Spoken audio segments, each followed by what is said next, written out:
So the problem with autoimmune disease is that flare-ups can happen anytime when you least expect it. However, there can be times when you are expecting it.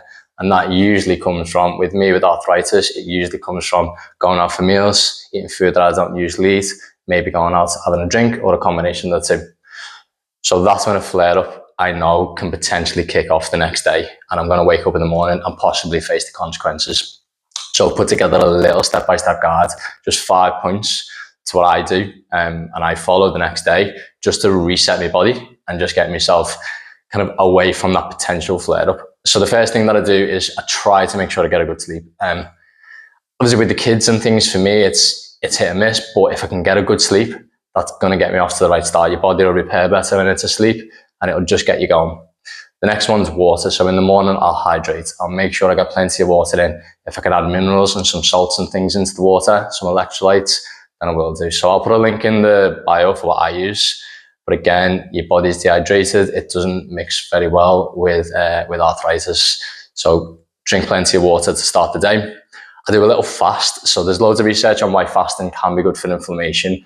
I'm not talking about, for me, a 24-hour fast. And definitely if you want to do that, do it. However, for me, I'll just hold off eating food for a little bit longer than normal, just to make sure that I'm not giving my body anything extra to think about. It's already dealing with what it's dealing with.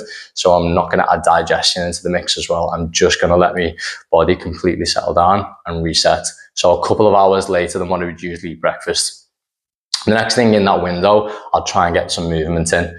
Depending on how sore you are and how stiff you are, that depends on the activity. So it can be as simple as going out for a walk. It can be going out for a little jog, and whatever your body can handle at that stage. I like to go and train myself. I like to go and do some weight training and just basically move my joints and get things going. For me, that helps, but it could just be going to do some sports. Anything that you can move your body. I mean, I've got a whole podcast on it. So I understand, for me, the importance of moving, and especially on a day when you're feeling stiff, you've got to get yourself going. And then the last thing is, when you do start to eat some food, you've got to make sure it's going to benefit you and not hinder you. So the first thing you want to get in has got to be something quite good. So plenty of antioxidants will help straight away. So things like a green shake, broccoli, kale, green salad, and berries. So some fruit in there. So strawberries, blueberries. Anything you can get in there that's going to be a bit of an antioxidant for your body is going to help. So that's the very first meal that I get in. That process will pretty much get myself set for the day. And from that point there, I'll just try and have the best day that I can. Yeah, and that pretty much stops me from going on to that flare-up stage. So if that helps, just give us a little follow, and I've got more to come.